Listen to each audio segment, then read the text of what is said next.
In some ways, season one was about recognizing that he has a pit, we have a pit. Season two is about how do we climb out. When he has to talk to Leah's parents.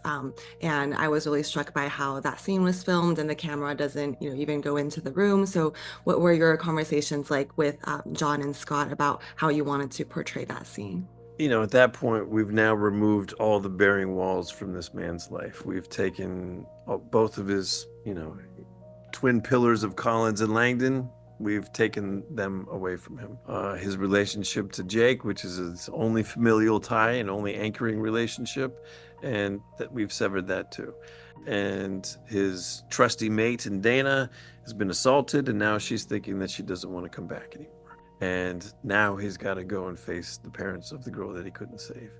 This is going to be the straw that breaks him. And from here, he's going to go up to the roof. And if Dr. Abbott hadn't walked out when he walked out, we don't know how that scene would have ended. So that was the way we framed it. This was, in some ways, we shot the scene on the roof in September when we went to Pittsburgh, and we didn't know how we were going to get on that roof. So we had to figure out how to plausibly, organically, and emotionally get him up there. And that scene with Leah's parents, we felt would be more poignantly played off screen and just see attitude going in, attitude coming out. What do you imagine he said, or do you think at that point he's just so trying to like detach from his emotions that it doesn't really matter what he said or how he said it? There's a speech, he's given that speech too many times. There's a format. You make a connection, and you have to break it gently, and you have to be clear, and you have to make sure that there's no room for interpretation or false hope. And you want to give it dignity, and you want to give it solemnity, and you want to give it privacy, and then you want to get the fuck out of there. These doctors do it every day, all day long, all the time.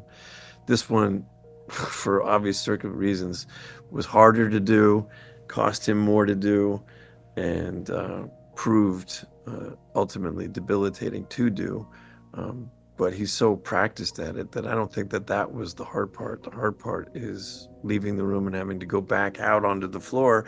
And you see that shot of him, and he looks through the window, and it's nothing but more chaos, more patients coming, and they'll never get ahead.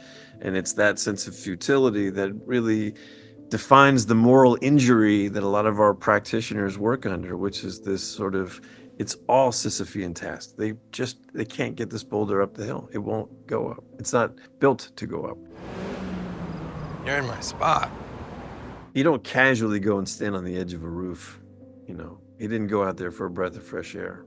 He went out there to see how close to that edge he could get, and we intentionally filmed it so that he got closer to it than Abbott had been that morning. I think that this was, in a lot of ways, you're watching a guy go to work on the worst day of his life, and you're going to watch him no longer be able to pretend that he is okay, and he's no longer able to compartmentalize. Chambers are going to fill.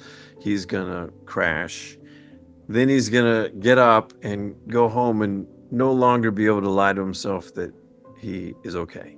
So wherever he goes from here, he knows there's something's changed forever. And now season 2 and is going to be a lot about diagnosis made, treatment is now going to be what we focus on. Whether he's amenable to it, which mode of therapy he would respond to. Doctors, like I said, don't make great patients.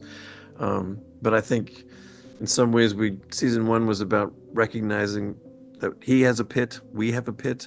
Season 2 is about how do we climb out.